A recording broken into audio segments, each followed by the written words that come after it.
হচ্ছে।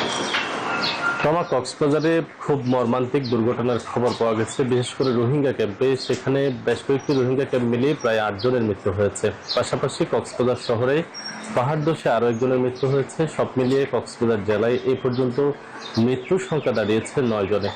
বিশেষ করে উখিয়ার রোহিঙ্গা ক্যাম্পে, সেখানে প্রায় লাখ লাখ রোহিঙ্গাদের যেখানে বসবাস, পাহাড়ের পাদদেশে তারা আসলে থাকছেন। কিন্তু গত কয়েকদিনে কক্সবাজারে যে টানা বৃষ্টিপাত হচ্ছে, প্রায় 150 মিলিমিটারের চেয়ে বেশি বৃষ্টিপাত হচ্ছে, সেই বৃষ্টিপাতের ফলেই কিন্তু সেখানে পাহাড় ধসের ঝুঁকি দেখা দিয়েছে। এবং সেই ঝুঁকির ফলেই রোহিঙ্গা ক্যাম্পের বেশ কিছু ক্যাম্পে, বিশেষ করে উখিয়ার জামতলী থেকে শুরু করে এদিকে কুতুপালং পর্যন্ত বেশ কয়েকটি ক্যাম্পে পাহাড় ধসের ঘটনা ঘটেছে। সেখানে পৃথক কয়েকটি দুর্ঘটনায় আসলে 8 জন রোহিঙ্গার মৃত্যুর খবর এই পর্যন্ত পাওয়া গেছে। আরো বেশ কিছু রোহিঙ্গা, সেখানে নারী শিশু সহ বেশ কিছু রোহিঙ্গা আহত রয়েছেন। পাশাপাশি কক্সবাজারের গত রাতে যে ভারী বর্ষণের ফলে কক্সবাজার শহরের সাত্তারগুনা এলাকায়, সেখানে একজনের মৃত্যু হয়েছে এবং সেখানেও সেই ঘটনায় আরো বেশ কয়েকজন আহত রয়েছেন।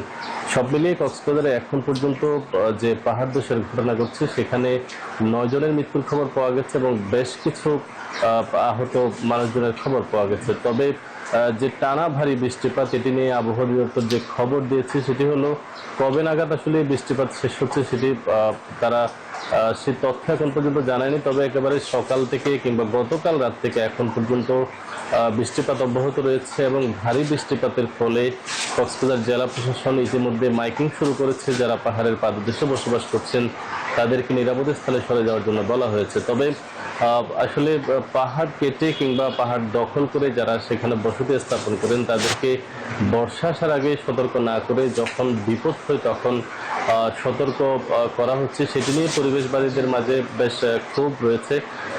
তো আসলে এখন পর্যন্ত যে দুর্ঘটনা, সেখানে 9 জনের মৃত্যুর খবর রয়েছে, এটি আরো বাড়তে পারে বলে ধারণা করা হচ্ছে। এই ছিল কক্সবাজার থেকে পাহাড় ধসে দুর্ঘটনার সবশেষ খবরাখবর।